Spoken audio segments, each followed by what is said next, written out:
the Murder Theater Podcast. Another episode, the Royal Rumble episode. Let's get into it. It was quite an extravaganza. It was. Let me first add this. Hold on. Before we get into the Royal Rumble, I want to briefly say something about Enjoy and the Odyssey. Oh my gosh. That's a whole show in itself. It was 3 episodes. It was 3 weeks. It was excellent programming. It was one of my favorite seasons so far. And they had a Rumble-style battle royal at the end on the 3rd episode, which was fantastic. And Edith Surreal is now going to be facing MV Young for the Enjoy title. So shout out to Enjoy Wrestling. Woo-hoo! Thank you so much for the entertainment. We love you guys. That's all I got for that. Wait, I have to. What was her name? Zazzy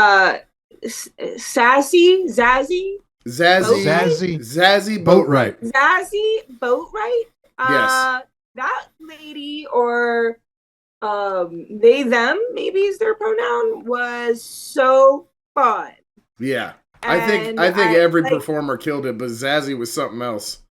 Oh, I got everybody's name. You want the names? Every single person killed it. They have nothing but personality. I just want to watch Enjoy. I just want to see all those talented, cool characters. The way that they get to showcase their personality. It's like fun at the circus, and nothing compares to it. So everything after that is, sub for me. Fair enough. It's mid. Your camera's mid, bro. My camera is mid. I don't know what's happening. I apologize for the thing. But I guess they're going to be kicking back up in March, and then I don't know when that'll hit the YouTube, but I love that I call it the YouTube, like a 60-year-old man. Anyway, I'm looking forward to that. If you guys are watching or listening to this, please go check out Enjoy Wrestling on their YouTube. It's Enjoy Wrestling. It's very easy to find. They have performers they have performers you don't, and all the content is fantastic. It's terrific pro wrestling. It's some of the best stuff out there. I can't say enough good things about Enjoy Wrestling. And shout out to the Runway. Shout out to Tyler Klein and Calvin Couture. Yes, they were both fantastic. They were, and they had lots of interactions in this last season. So, yes, they did, man. That was killing it. Just some of the characters alone in that whole Odyssey PB Battle Smooth. Royale. PB Smooth, Perfect Perkins, Big Game Leroy. I mean, with O'Neal. O'Neal. Killian McMurphy. Was that his name? Yep, Killian McMurphy. Cowpoke Paul was priceless. Yep. I mean, adorable. Yinza. Now, you guys probably don't get Yinza. Yinza was awesome. So Yinza is basically like... It's a Pittsburgh thing. It's a Pittsburgh thing. That's exactly what I was going to tell you, man. It's a Pittsburgh thing. So, but Mr. Grimm, don't forget about Mr. Grimm. Don't sleep on Mr. Grimm. He was in there, and it was pretty... And who was the person that fought MV in the 2nd episode? Who had that title shot? Because he was just on AEW recently, too. Oh yeah, was he really? Yeah. No, that's the guy that comes out to Purple Rain, right? Billy Dixon? Yeah. Yes, Billy Dixon. He had a spot on AEW. I think it might have, I don't know if it was Dark or Dark Elevation. It may have been Dynamite or Rampage. I can't remember now. I wish I would have wrote it down. But I was like blown away that he was on AEW TV. He was like somebody's like half manager, a whole different character. It was really interesting. Good for him. Well, I have this to say about it. It is going to be very heart-wrenching for me when Edith Surreal goes up against MV Young, because MV Young is the polyam cult king, meant to be a leader. So for him not to be a leader, I mean, he's just meant to be a leader, but Edith Surreal is special. Just brings the performance art and a new kind of vibe, just with that kind of like using wrestling as an artistic platform to do different knots and kind of twists. And it's just so different that's special. So I'm going to have trouble with one of them losing. Uh-oh, you're muted, Chris. We can't hear you. Sorry, guys. Forgot to unmute There you my mic there. I agree with you 100%. I love both of them. I think the match is going to be fantastic. And they've been building it for a while anyway. So I really think it's going to be a good watch. Yeah. And I'm curious to see what else they're going to throw in with all that stuff. So exactly. My personal opinion is I really thought Lawless was going to win it. I really did. And no way. Not a chance. Yeah. Well, the reason I did is because they've been hyping this on like the past seasons or whatever they call those, the episodes of Enjoy. So I figured for sure. I mean, he's done so many promos saying he's coming after the belt. He's going to get the belt, this, that, and the other thing. He brings his O'Shea in there to like be his enforcer, which was fucking beautiful. It was awesome. So I was like, oh, when he got eliminated, I was like, there's no way. I thought 100% for sure Lawless was going to be MV Young's challenger there. So, but I have to say, as far as Enjoy goes, it's equally as entertaining as any big show, and it doesn't have that huge production. Oh, the fact that their talent is able to be that enigmatic on such a small stage, if you will, it just says so much about everybody that performs there. Yes, and I feel like we watched Meg grow up from last seasons to this season. Meg, they are just, I love them as an announcer. So I keep seeing them get there. The makeup even getting more like interesting. And, the gem of Enjoy Wrestling. Yes, yeah. And the badassery out there, it's like I love it. So I feel like I like seeing them come into themselves and really be confident on there, introducing and they really help sell a lot of the stories. So I wanted and the pinnacle of sarcasm too. Yes. Oh yeah. Exactly. I love it. Yeah. All right. Oh yeah, man. I think we've loved Enjoy enough. I mean, anybody that even remotely likes wrestling. Yeah. In any sense or form whatsoever, if you are not watching this, you're out of your mind. Because it's probably the most entertaining hour of wrestling you're going to get. I mean, period. It really is. It's fast paced. It's funny. It's fun. Everybody's good. Everybody gets a shot even if those big Royal Rumbles, there was always somebody, they were all featured to do their moves. Yeah. Like every one of them, all 25 of them. Yeah, they shine.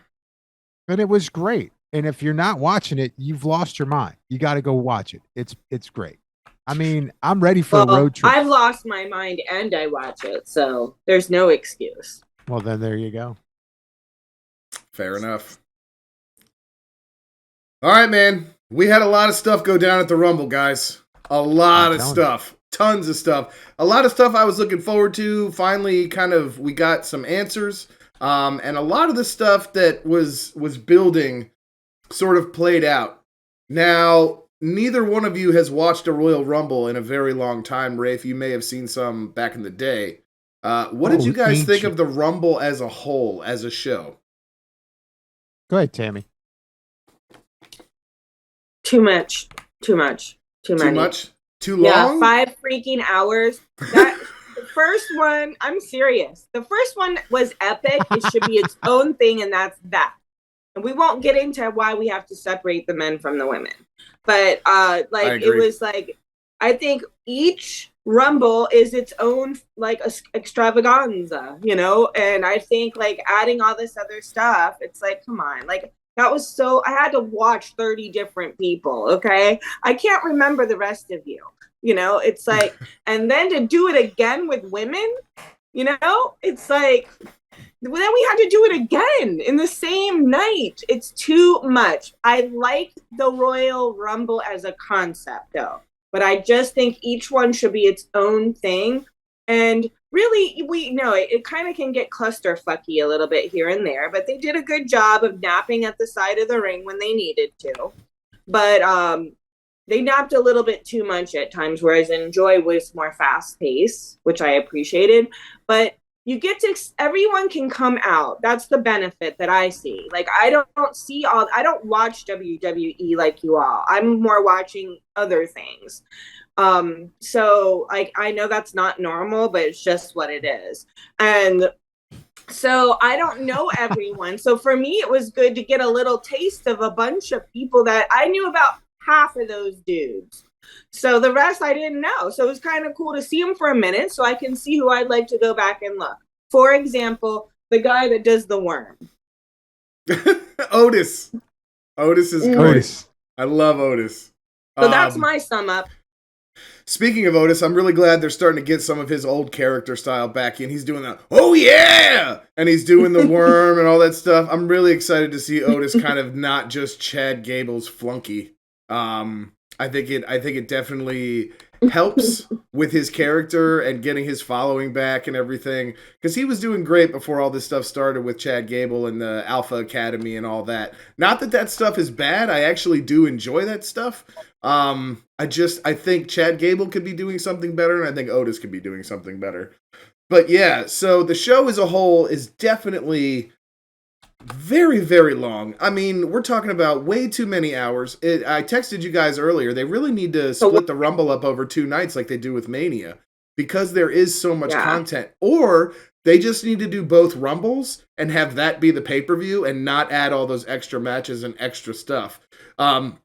Now, the stuff that was on the show was really good, and I enjoyed it all, but it was just a lot of stuff that you had to watch. And it was like, if you watch the pre-show, 7 to almost 1 o'clock in the morning, it's just too much, man. It's too much. It's too much. And I agree with you on that. I think that it should be the men's and then the women's, and that's it. The Bray Wyatt match was cool. I don't think it needed to be there. I don't think the Bianca Belair match needed to be there. And I don't think this big Roman Reigns thing needed to be there either. I think those 2 matches stood up on their own for being an exciting evening of wrestling. Now, you keep that in mind. That's probably 3.5 hours right there. Almost 3 hours, I would say. Just the Rumble, right? Because you got the 2 Rumbles were both almost an hour and a half each. Right. So an hour and a half each. So you're looking at 3 hours just for 2 matches. Yeah. Leave it at that. It's super entertaining. Give them just a couple more minutes each to wrestle in there. You know what I mean? If you wanted to do that. But I think that the Rumbles overlooked the conclusion of the night, which would have been, the Sami Zayn stuff that happened with Kevin Owens and Roman Reigns. I think that got not so much overshadowed, but by the time you get to that, you're spent. You know what I mean? It could have been more exciting if that was just its own thing, right? And the Bray Wyatt thing, that was pretty cool, but again, just put that on Raw. That was really cool, though. Then the Bianca Belair match, just put it on Raw. That was just okay. I mean, we'll jump into them. I think we can all agree, though, that the Rumble was good. It was just a lot. It was a lot. I thought it was good, but it was a lot. I do want to say I expect to be paid $15 an hour next time I have to watch 7 hours. That's all I'm saying. Who are you expecting to pay you for that? WWE. Oh, okay. I deserve it. I deserve that payment. I will. I will send a very stern letter to Vince McMahon and see how he feels. Exactly. That's so funny. So let's run down this thing. We can talk about each piece as we go. The men's Rumble, first of all, was how we started. Now, I enjoyed it. I love the Rumble. It was super long. The winner was Cody Rhodes. That's one of the big takeaways. What did you guys think about the men's Rumble itself? Go ahead, Rafe. Let me begin, because I got a couple things in my mind. First of all, I think the Rumble was tainted, and I'll tell you why. All right. Do I think it was entertaining? Absolutely. There was so much hype on the internet that Cody was going to win that he just won. It was kind of like, okay. It's like I knew the whole time Cody was going to win. So it felt like all the rest of it seemed like just bullshit. So, like, we know nobody else was going to win. Right? So, we didn't know technically. But we did Honestly, have our. I didn't know, so I want to weigh in here because I want to say I didn't even know the Royal Rumble, is that what it's called? Was WWE, because I don't pay attention to WWE a lot. I did know who some of the people were, so I got to go in blind, and that's a gift, like I had no preconceived notion. I didn't even know Cody was in this thing, okay? But all I know is I'm glad he didn't burn himself again to try to get a win. And so I'm glad he won for that reason. Well, I mean, that's one way to look at it. Rey Mysterio was supposed to make an appearance in this thing, and he did not. He was supposed to come out at number 17. No. And it turns out, I mean, I loved how they brought Dominic out at 18. And he had Rey's mask and everything, so it was like he attacked him or something and prevented him from coming in. I was thinking Dominic was going to come out to Rey's music and stuff. I think that would have been hilarious and maybe a better way to do it. But it turns out Rey Mysterio is injured. He got injured in his match with Karrion Kross on SmackDown. They were going to do some spots to build this feud to Mania so that Rey and Dominic can finally have their big blow off of this thing that's been going forever. Because Rey's been talking about retiring for a while. Right. So I have a feeling it's all sort of in the mix. But will it still happen?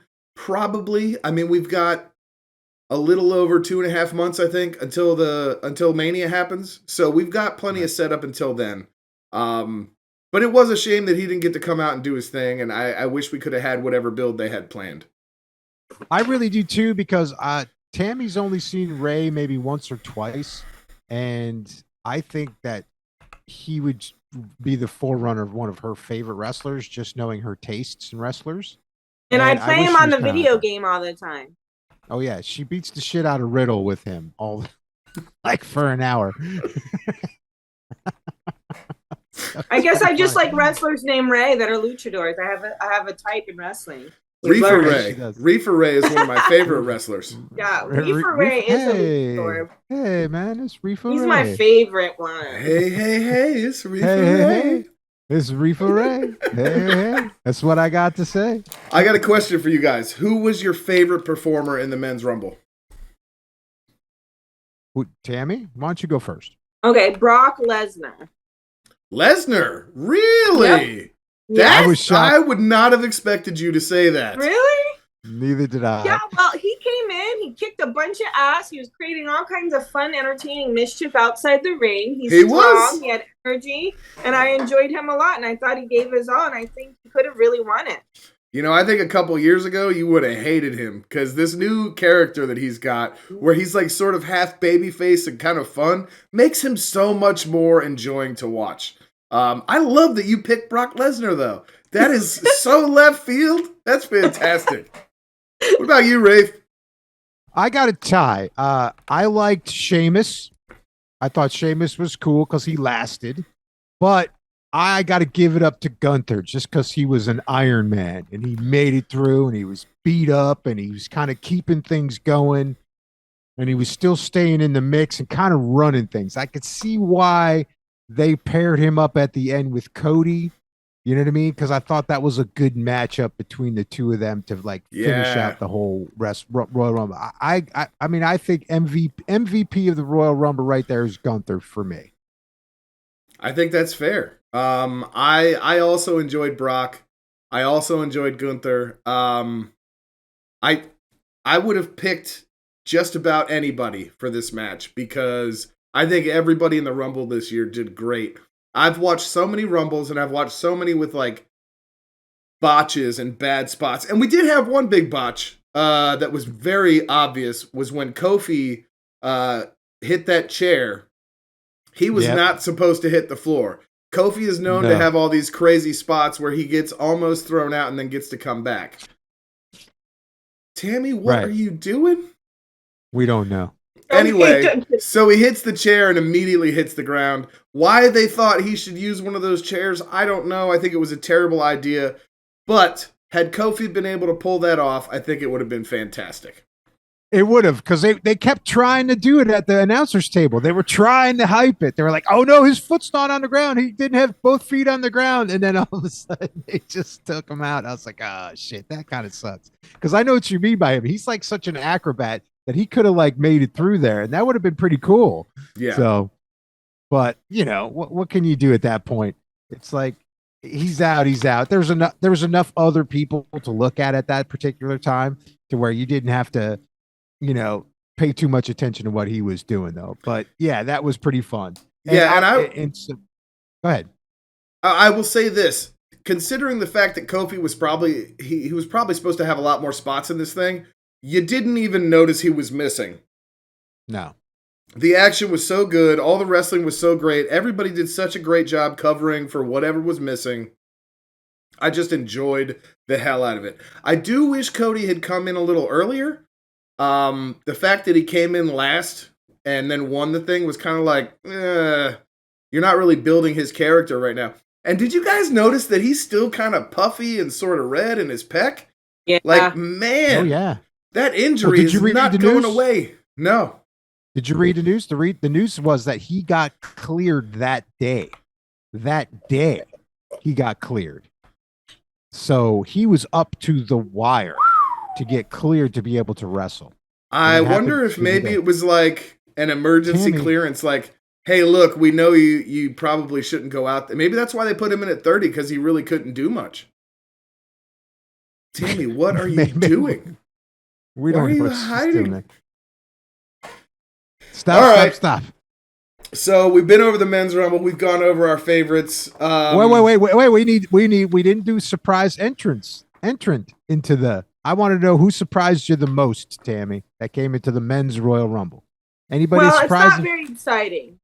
It goes back to me not knowing anything. Chris knew the news. He knew what was up. I didn't. So when Rey Mysterio didn't come out when they called his name, I was surprised. Oh, okay. You know who I was surprised by? Booker T. I thought. I did think that was pretty awesome that Booker T. That was pretty awesome. So I gotta say, I wasn't surprised by Booker T. Although he would have been one of the only real surprises, as it were.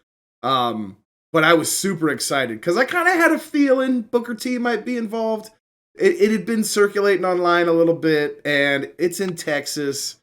Booker T's in fantastic shape. He's still running a wrestling school. He's still heavily involved in the ring. So it wasn't as much of a surprise as like a, hell yeah, it's Booker T. Hearing that Harlem Heat music after all these years was like, all right. It was great to see him doing something post Hall of Fame to me. Now, correct me if I'm wrong, but in the men's Royal Rumble, was there any NXT people?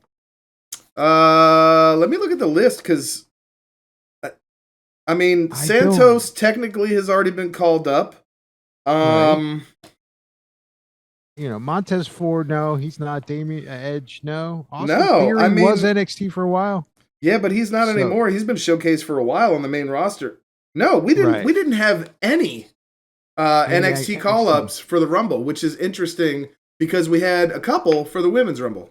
A lot in the women's. I have a feeling we would have seen Nikita Lyons had she not been injured, but we'll get to that when we get to the Women's Rumble. Absolutely. Next thing up is Bray Wyatt versus LA Knight. This was the Mountain Dew Pitch Black match, the first one of its kind. What'd you guys think about this thing? Go for it, Tammy. I thought it was fun, and I like the kooky look of Bray. So I think that's fair. That's it? Okay. Rafe, what about you? Well, I liked it. I liked the cool. I didn't know how they were going to do it, but I didn't. Am I frozen? Can you hear me? You still hear me, guys? We can hear you no matter what. Okay.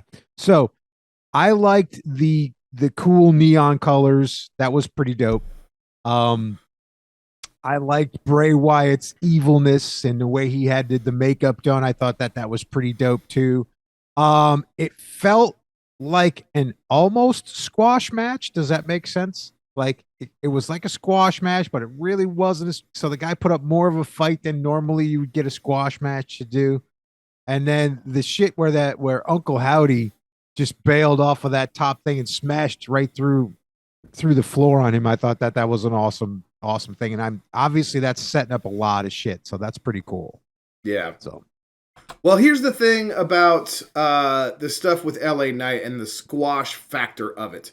They don't want to bury him completely, which is very difficult to do with Bray Wyatt because Bray is so popular and so big. LA Knight is super over right now, and people love him. Yeah! I mean, you can't not love the guy. He's got a catchphrase. He's great with the mic. He's great in the ring. So in order to make that work and still have Bray look super strong, it was that like sort of pseudo squash where LA still got to have his moments and still be tough and still have to go through hell in order to be beat.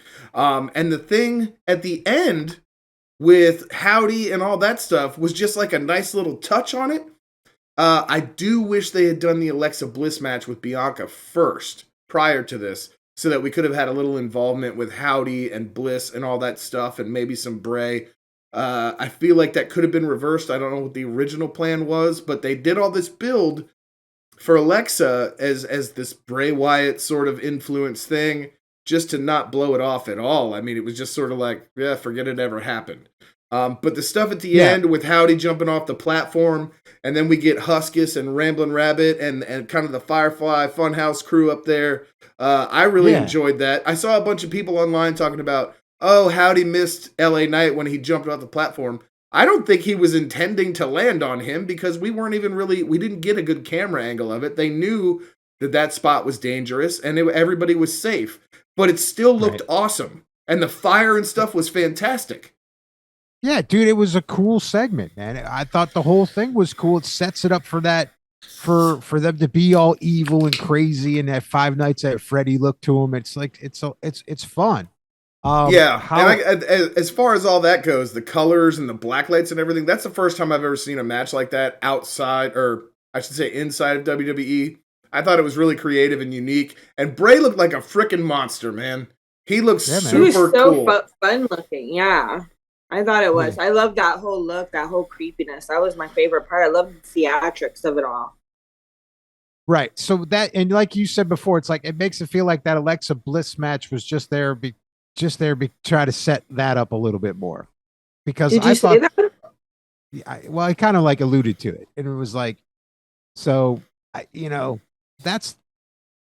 don't know what they're doing with Alexa Bliss there. That's just, it's kind of weird, and it's that's the next thing we got to talk about is Bianca versus Bliss. Yeah. So here's my thoughts on that. I didn't think that this match was that exciting. I mean, I think that it could have been a bigger thing on like Raw, and like hyping that up to really make it an event for Raw. It just felt like a placeholder to the next match, which is a shame because Bianca Belair is pretty awesome. Alexa Bliss is great at selling. She makes people look good all the time. She's kind of like a Ruby Soho in that sense, And it's a good reference. So I just think that they kind of like, almost, and I hate to say the term, they almost AEW'd that match, made it not as important as it should be. And so that was kind of disappointing. I mean, it's true. We know that that's true. That's right? very accurate. So, I mean, that's what they did. So, but Tammy, how did you feel about the Bianca Alexa Bliss match? I don't have a fair assessment. By this time, I've seen so much, I was exhausted. And so I was just too tired to pay attention or care. Yeah. Yeah, and that's one of the side effects of having these super long shows. And trying to cram all this stuff in there. I'm super frustrated because I really feel like we should have had a blow off of this Alexa Bliss angle they've been building for the last couple of months. They've been doing all this stuff with Bianca. They've been setting it up as Bray Wyatt's in control of her, Uncle Howdy's in control of her, or something. And then at the end of the match, we still had this vignette with the playground and all the stuff and the Lily doll and everything. Like, I don't understand what they were thinking here. I really don't. Yeah. And the match didn't meet the hype. You're right. They AEW'd the crap out of it. It didn't meet the hype because, man, when they did that Raw match and she bloodied up Bianca, that was like, what a perfect setup. Like, let's hype that. Let's make that better. And it's like, they didn't do it. So it's kind of makes me wonder why they even put the match in there. So Yeah, they totally But blew it, man. hey, but that's just like one of the only things that really was not that great. I will say though, And it's a Bianca shame is for the awesome. two wrestler. Well, she's great. She's great. Bianca's fantastic. I'm glad that she still has the title. I was just She won't for expecting long. some sort of fuckery. Yeah. But, whatever. Sh- If she's that's not the gonna have worst that- thing that happens on the show, that's okay with me.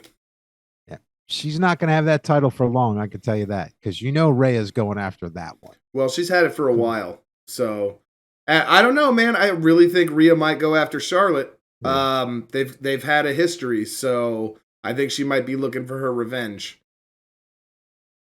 Yeah, that's Tammy's possible. camera's down now too. It's just me here. It's not. I'm here. I can hear you. She's the. All Yeah, right. I mean my camera's just not working properly, so I'm not going to mess with it. So I apologize for everybody on the camera thing. No, I intentionally it, turned mine off. Tammy, that was We'll very get it done. slick.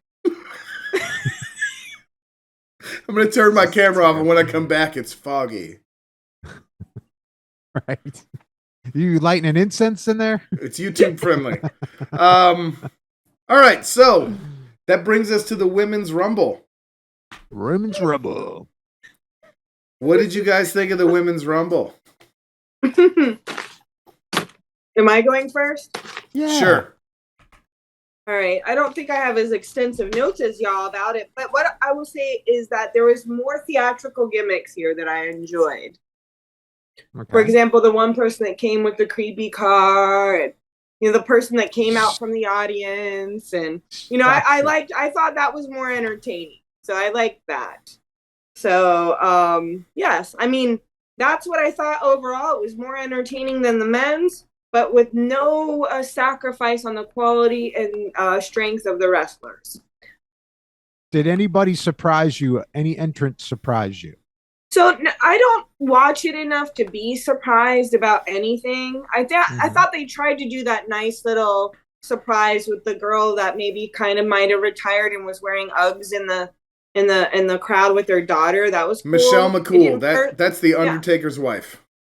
I thought that was kind of a whole cool thing to do, but it wasn't surprising. I can tell who surprised me, not in a way of surprising for coming in, but just somebody that caught my attention of wrestlers I hadn't seen. Is that still a surprise? It was like Yes. Roxanne Perez.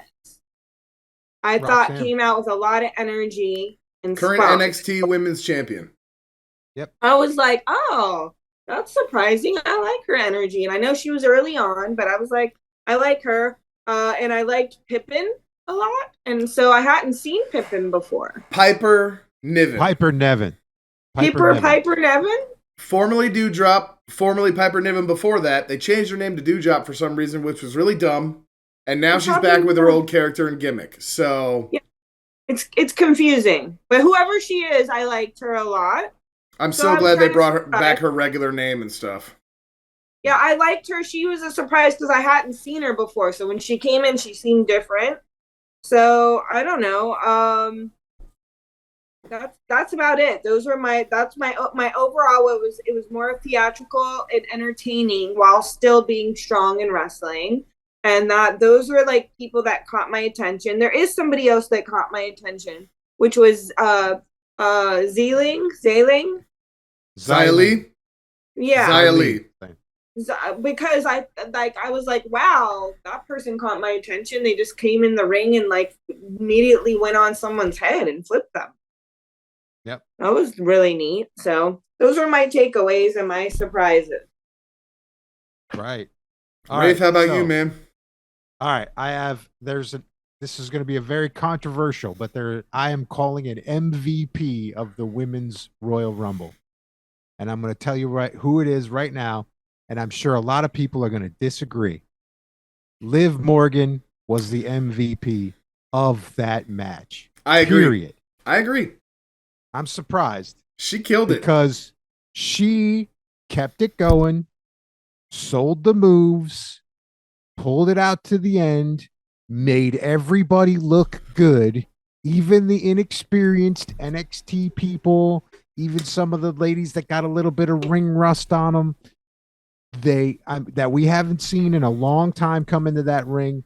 Liv Morgan kept it all kind of going around. And I think that's the reason that they put her in there at number 2 and kept her till the end. And even her selling the mist in the face and pretending she's blind as she grabs a hold of the rope and then Rhea flips her out of the ring was a great conclusion to the match. I mean, I really think she was the shining person there that's going to get outshined just because it's Rhea Ripley in there, right? Rhea Ripley. Yeah. So go ahead, Tammy.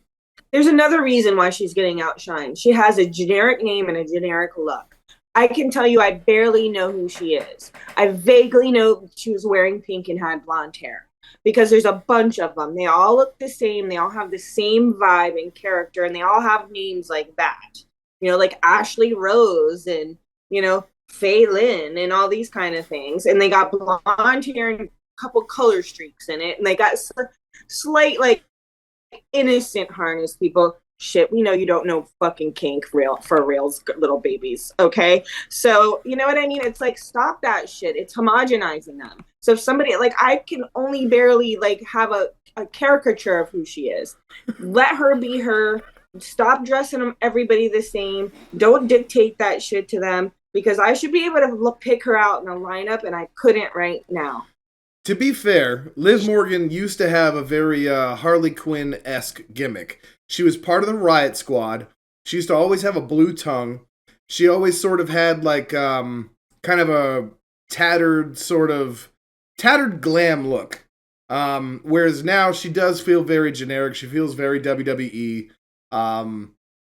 It's not her fault. I have a feeling if it was up to Liv Morgan, she'd probably still be doing all the crazy stuff she used to do with the pigtails and all that stuff.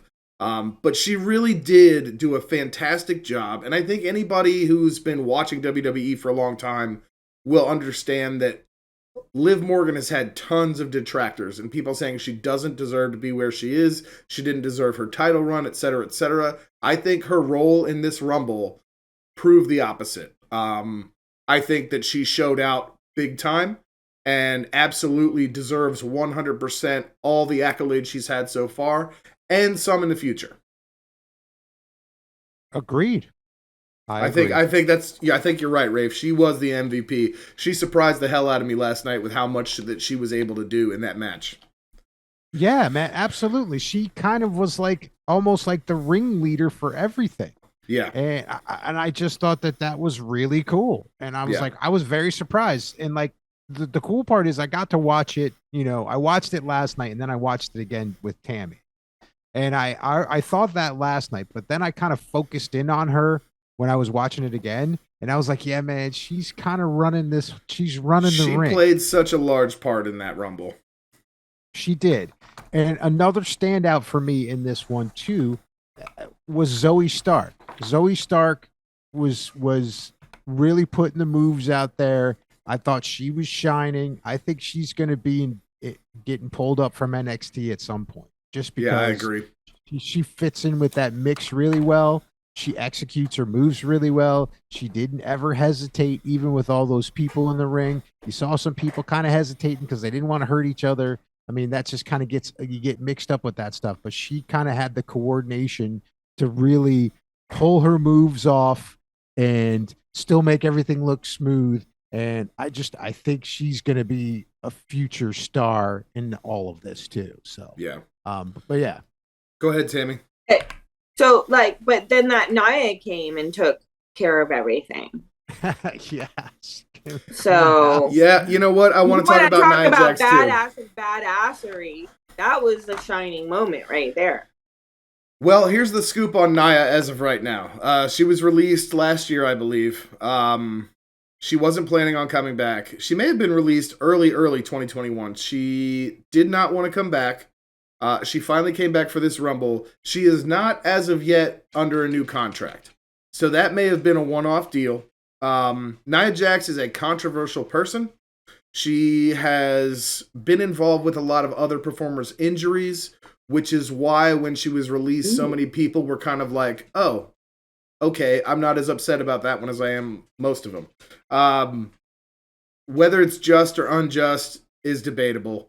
However, she obviously got a huge crowd reaction last night. And that says a lot about what she's done for the business so far. So good for her.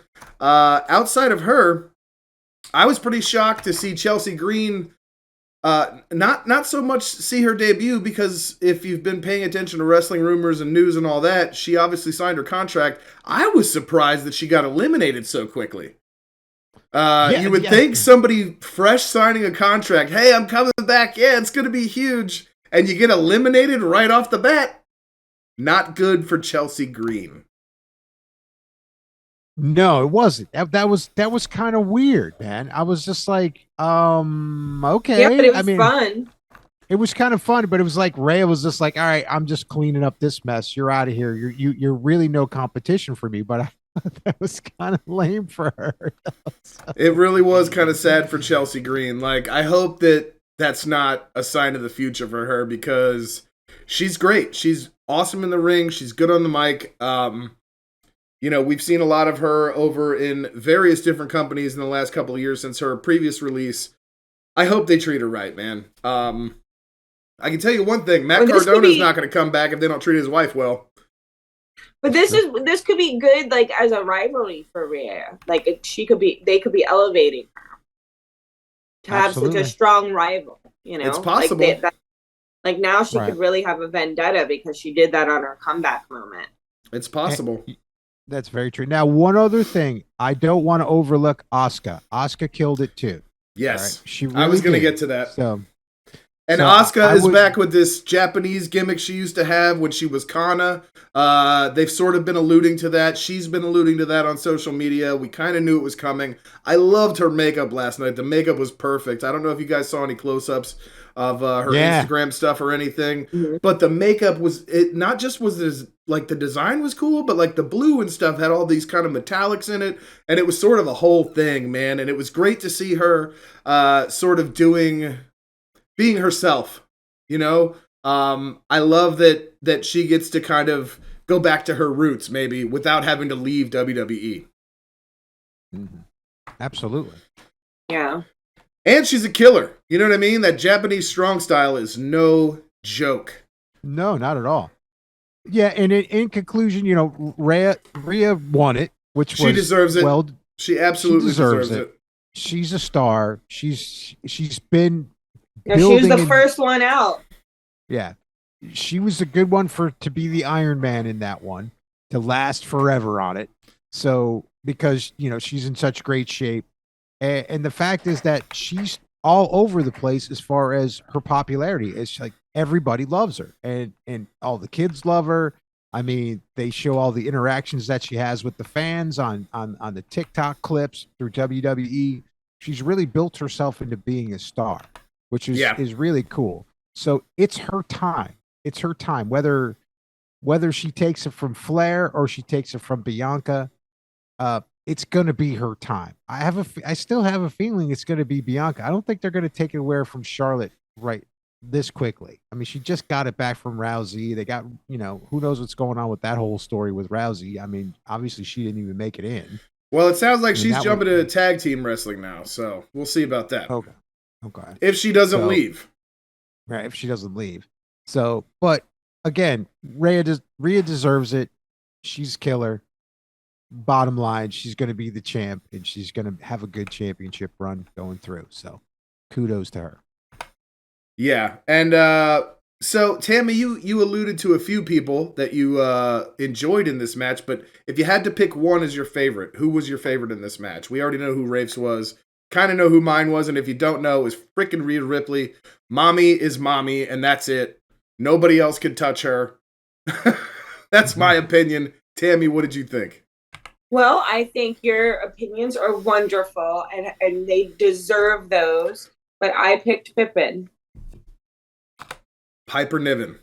Or Dewdrop, or Piper. Tammy. I like Pippin. Piper.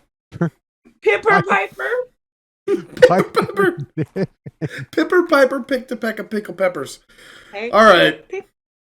I love Pippin at the Rumble Royal. You know what? No Pippin there? Getting the name right isn't as important as the sentiment. Was there no Pippin there? No. Oh. It was Piper Niven. But yes, she's a talented performer. She very much deserves to be somebody's favorite. Girl, there was I'm no sorry. Pippin. I'm the best you got, okay? You're thinking Lord of the Rings. I picked you. I'm sorry I don't got it right. I will get it right next time. To be fair, they made her change her name too many times, so it's not your fault. No more drops, pippers, pipers, pippins. No. Viper? Ass, though. No, I'm sorry. Piper Niven. Now you got me fucking it up. I know. You didn't even pick a different name, Piper. To be fair, at once she was Viper Niven as well on the Indies. Viper?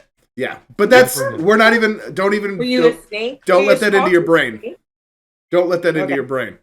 Well, you as a human being, whatever realm that you go to and whatever name you shall happen upon, we love you. Indeed. I pick you. Long live Piper. Okay.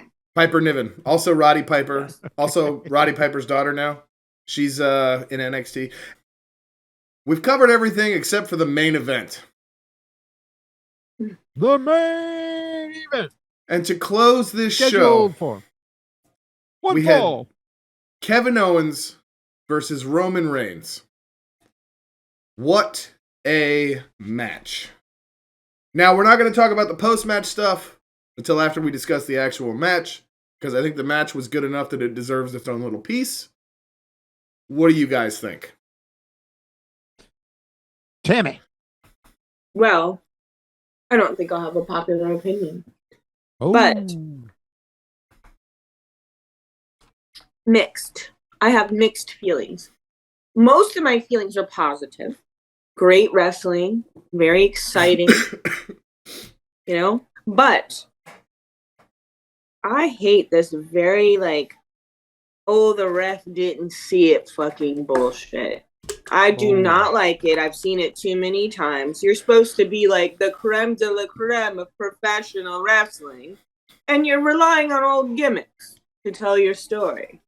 So that little part took it down a couple notches. Other than that, I give it a lot of credit for surprising me with the part we can't talk about, with one of the certain person that decided not to participate. We'll get there.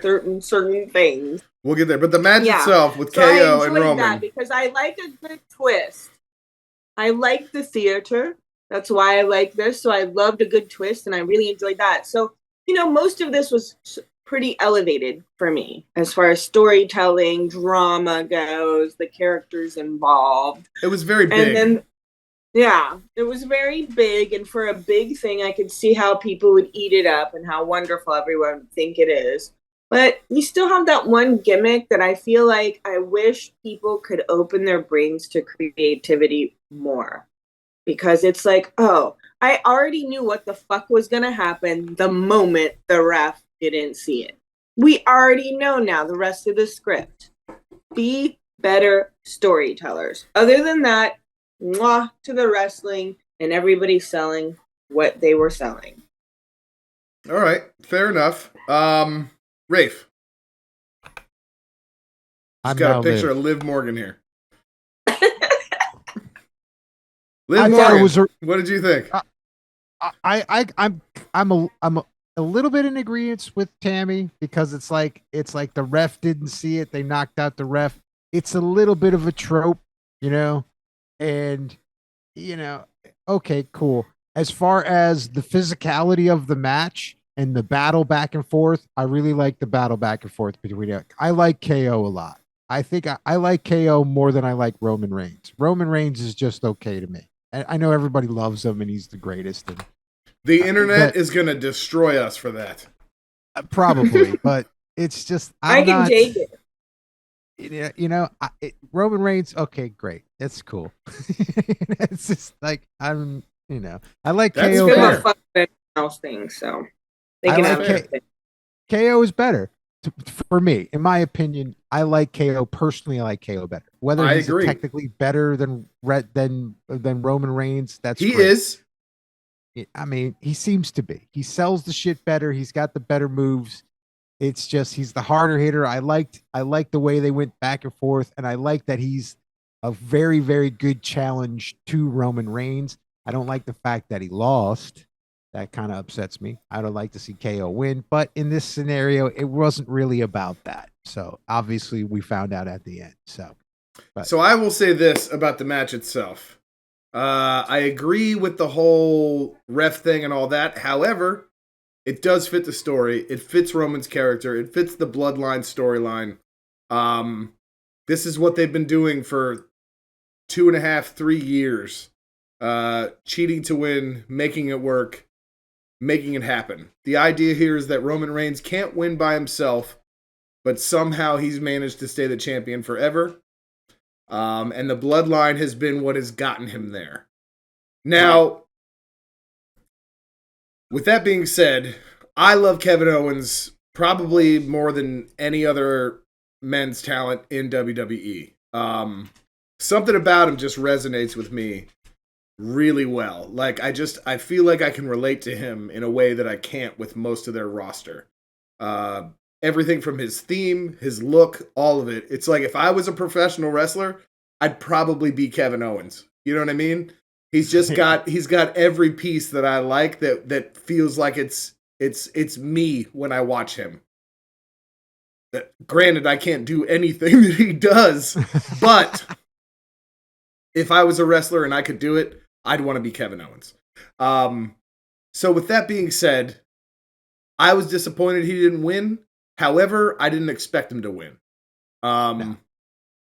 And then we had, the post-match. Roman gets the pin. 1, 2, 3. Beat down on KO. Then they handcuff Kevin Owens to the ring ropes. Kevin Owens is handcuffed. Roman's about to hit him with a steel chair. Sami stops it from happening. Sami Zayn, who's done nothing this entire match, stops Roman from hitting Kevin Owens with the steel chair. Roman then says, okay, you do it. This is your final test. This is the thing they were talking about. And instead, Sami hits Roman with the chair. We then have the bloodline turn on Sami. Everybody starts beating down Sami, except for Jey Uso. And all credit to Jey because I love this connection they have now. I think it's weird that they switched the roles. Because if you've been watching the whole bloodline story, I have. Jey Uso was always the right-hand man. When Jimmy came back from injury, he had to prove himself.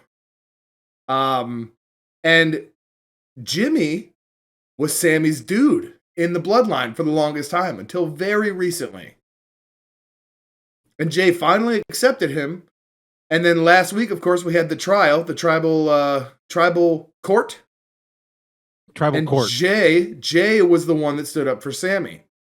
And now Jey is the one who won't beat Sami down. That's his guy now. I think that whole thing was really intriguing. Now, you guys might not know this, but when the bloodline stuff first started, Jey Uso had a feud with Roman. He was the first one in the bloodline. But there was a big, nasty feud prior to that. And the only reason that Jey Uso submitted to Roman Reigns was because Roman Reigns was beating down Jimmy Uso. And it was a match, and Jey finally said, listen, you're the tribal chief. We acknowledge you. And now we finally come full circle. And I cannot wait to see what happens with Jey Uso and Roman Reigns.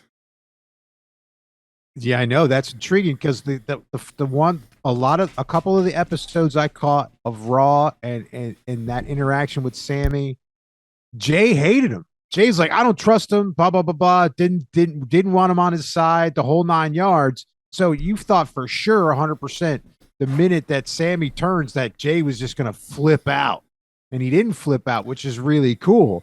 Which leaves a lot of storyline open, which I think is a nice touch to it. It all changed at 100%. War Games. When War Games happened, and you guys watched that, it was a great show. We did. When War Games happened, Jey finally accepted Sami. Oh yeah. But if you guys remember, Jimmy was the dude before with the handshake and all that stuff. That was Sammy's guy before. He was the only one that was cool with Sammy. He's the one that convinced everybody to accept Sammy. And he was the first person to attack Sami Zayn after Sammy hit Roman with that chair. Yeah. I was a bit bamboozled and flabbergasted. But that was cool, man. That's what makes it interesting. I love being surprised. I love what they did with this story. I am so stoked to see where it goes.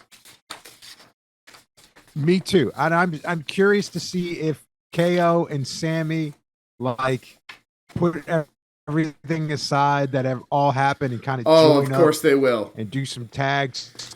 They've had blood feuds in the past, and I think this is just another step because I think where they're gonna reunite, and I feel like it's gonna be like maybe Solo and Roman versus Sammy and Owens, or maybe Jimmy and Roman. But I think Jay is already defected. I think that we're planting the seeds now for Jay to defect, which means that eventually Jimmy will defect, which means that the bloodline is basically falling apart now. And I think this is the beginning of the end for Roman Reigns' championship reign. Yes. Yeah, they've been kind of hyping that's all the rags have been kind of hyping that's going to happen. Well, okay, so then let me ask you guys this. Who do you think, who's going to be the next champ? Is it KO? Is it Bobby Lashley? Is it, who is it? You know what I mean? Is it Brock? I mean, look at this roster. Who's the next which champ? Because Cody Rhodes technically now gets the first shot at whatever title he wants. Is he going to go after the what is it, the North American title? No. He's going to go after one of the big straps. Is he going to go after the undisputed blah, blah, blah? I hope not. I hope that we're going to split these belts back up. Yeah, because I mean, it would be more fun. You would be able to feature more stars if you were able to split the belts up. Like as a part of the beginning of the end, maybe Cody gets one of the straps and he either goes to Raw or SmackDown with that title. And maybe that other title, Roman loses to, I don't know, whoever's next for the opposite brand. Yeah. Who knows? It's gonna be interesting. It's gonna be weird to see where they go with this, because this is finally like, we're finally gonna move on from all this stuff. I hope. So we got the championship. You have the Universal Championship, the WWE Championship. So the Universal Championship is actually the SmackDown title. The WWE title is the Raw title. The who's got the Intercontinental title right now? Is that still a thing? The Intercontinental title? Yeah, that's what's his name? No, I'm thinking of something else. Because we've got the US title too, I think. I don't know. I'm a little confused about the belts right now outside of what Roman's got. Yeah, so here's what we've got. We got the WWE champion is Roman Reigns, Universal champion is Roman Reigns. Gunther is the Intercontinental champion. There you go. Austin Theory is the United States champion. Okay. All right. Yes, all of that. And obviously, nobody that wins the Royal Rumble is going to go for a title shot for one of the lesser titles. They're going to want the big one. So Cody, they need to drop this whole Universal thing and ununify those titles. Let Cody have one, and let, I don't know, Bobby Lashley or Gunther or Brock Lesnar or somebody take the other title and split them back up and get everybody back on a different program, because that's what the networks want. That's what the fans need, so that we have a reason to watch both shows, because I don't want to see the same champion on both shows. That's boring. Why do you have two titles? Why not just make a separate one? Yeah, exactly. It's gonna dilute it to make it not as important anymore if that happens. Yep. But all in all, though, a fantastic show. I wish it wasn't as long as it was, because my goodness, I am still tired. I think we all are still tired. So. I had to drink extra beers just to keep watching the show, which made for not a great morning, you know? That's fun. But yeah, man, it was a really good Rumble this year, and I'm super excited that we got to watch it. I think for you guys, it was a fantastic first Rumble. A Yes. nice toe in the water. Very much. There is a lot of stuff coming up in the very near future, though. Like wrestling in the next week is chaotic and crazy, and there's a ton of stuff that's going to be happening very, very soon. And if I could find my notes on it, I would read them to you guys. How do I have all these papers and not Just so you know, the Enjoy Wrestling's coming back in March. correct? They're doing another couple of episodes, but of course they tape them first, and then we get to see them later. So they'll probably April. We'll probably get to see them maybe, but the show is actually in March, so beginning of March. So we'll get some more Enjoy probably around spring. So Monday Night Raw this week, Monday, January 30th, tomorrow, depending on when you're watching this or hearing this. There hasn't been a lot finalized as of yet, but I think we can expect to see both Rumble winners in some capacity, at least some sort of recap or something. Maybe they get some promo work. I don't know. Which titles are they going to go after? Maybe we'll get some hints and teases at that. We're going to get some fallout from the Sami Zayn Bloodline Kevin Owens story. We're going to get some extra piece of that on Raw. I feel like they have to. They have to follow up. Edge came back at the Rumble after being out since October, I believe. So I think we're going to find out what he's planning on doing now that he's back. Nia Jax may show up, maybe not. If she's not contracted, I guess we'll have to see. Chelsea Green may have something to say. We might see her on NXT. We might see her on Raw. We might see her on SmackDown, but that's something to look out for. We're going to have to follow up on the Bray Wyatt, LA Knight, Uncle Howdy, Alexa Bliss. Something's going to happen with that, I'm sure. Yeah. And then there's probably going to be some Brock Lesnar, Bobby Lashley stuff. But nothing's been confirmed for Raw as of yet, which is weird because it's tomorrow. So the next thing this week is NWA Power is going to go live on Tuesday, January 31st. And it's Team Tyrus versus Team Rock and Roll in the finals for the NWA Championship Series. First ever live NWA Power. I think it's going to be cool. Tune into that if you can. It's on YouTube. It's free. You have no reason not to watch it. Dynamite. Probably 8, I think. That's a great question, though. I would assume 8. Everything's normally 8. Let's go with that. Okay. All right. Go to NWA Power or NWA's website. Go to the YouTube. It's on there. There's already a pre-video ready for when they go live. Dynamite, Wednesday. Konosuke Takeshita versus Brian Cage. The Acclaimed will be in action with, as of yet, undetermined partners.